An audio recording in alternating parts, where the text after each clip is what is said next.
আসসালামু আলাইকুম। Crown cement সকালের খবরে আমন্ত্রণ জানাচ্ছি, আমি ইফফাতারা সুরভি। অবশেষে পঞ্চগড় সীমান্তে শূন্য রেখায় ঠেলে দেয়া নারী শিশু সহ 10 জনকে সরিয়ে নিয়েছে ভারতীয় সীমান্তরক্ষী বাহিনী বিএসএফ। গত মধ্যরাতে বিএসএফ জওয়ানরা তাদের সরিয়ে ভারতীয় অংশে নিয়ে যায়। শুক্রবার ভোরে পঞ্চগড় সদর উপজেলার হাড়িভাষা ইউনিয়নের দক্ষিণ প্রধানপাড়া সীমান্ত দিয়ে ভারতের বিএসএফ 10 জনকে বাংলাদেশে পুশিন করার চেষ্টা করে। বিজিবির বাধায় সে চেষ্টা ব্যর্থ হয়। পরে তাদের শূন্য রেখায় ফেলে চলে যায় বিএসএফ। রাতে মুষলধারে বৃষ্টি হয়। বৃষ্টির পানি ও কাদার মধ্যে মানবেতর জীবনযাপনে বাধ্য হয় অসহায় মানুষগুলো। বিজিবির কড়া নজরদারির কারণে তাদেরকে বাংলাদেশে ঢোকাতে পারেনি বিএসএফ। এছাড়া লালমনিরহাট ও ঠাকুরগাঁও জেলার সীমান্ত দিয়ে ফের 25 জনকে পুশিন করার চেষ্টা করেছে ভারতীয় সীমান্তরক্ষী বাহিনী বিএসএফ। পঞ্চগড়ের চাকলাহাট সীমান্ত এলাকায় আছেন সহকর্মী সাজ্জাদুর রহমান সাজ্জাদ, যুক্ত হচ্ছি তার সাথে। সাজ্জাদ, সীমান্তে পুশিন চেষ্টার নতুন কোনো খবর আপনার কাছে আছে কিনা এবং এ ব্যাপারে বিজিবি কি বলছে?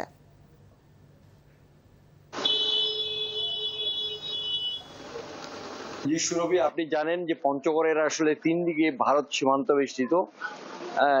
288 কিলোমিটার সীমান্তের এই দায়িত্ব পালন করছেন 3টি বিজিবি ব্যাটালিয়ন।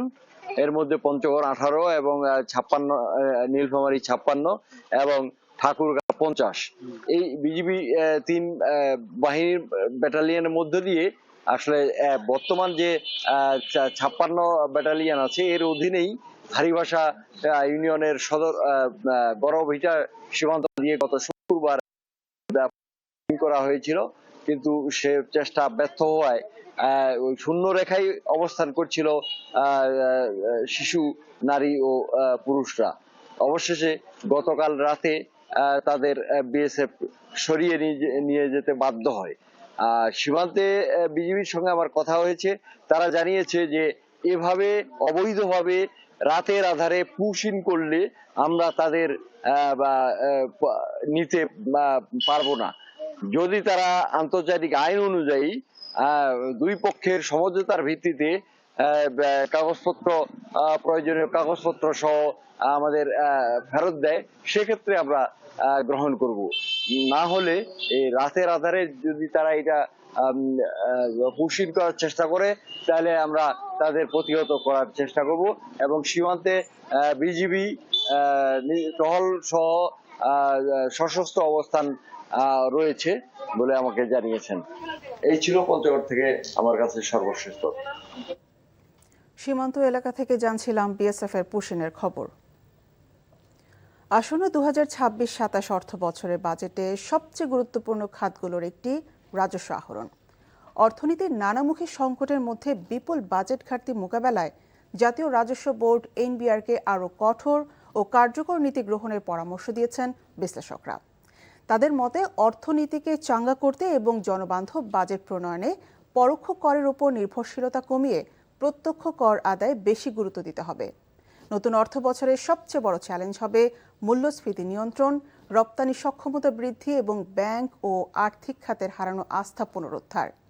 এমনটাই বলছেন অর্থনীতিবিদরা। শাহাদাত অভ্রর রিপোর্ট।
এই সঙ্গে পরোক্ষ কর আদায় বাড়ানোর উদ্যোগ নিতে হবে। পরোক্ষ কর যেটা, সেটাকে বলা হয় রিগ্রেসিভ, মানে এটা গরিবদের বা লো ইনকাম যাদের আছে তাদের উপরে একটু বেশি বোঝাটা হয়।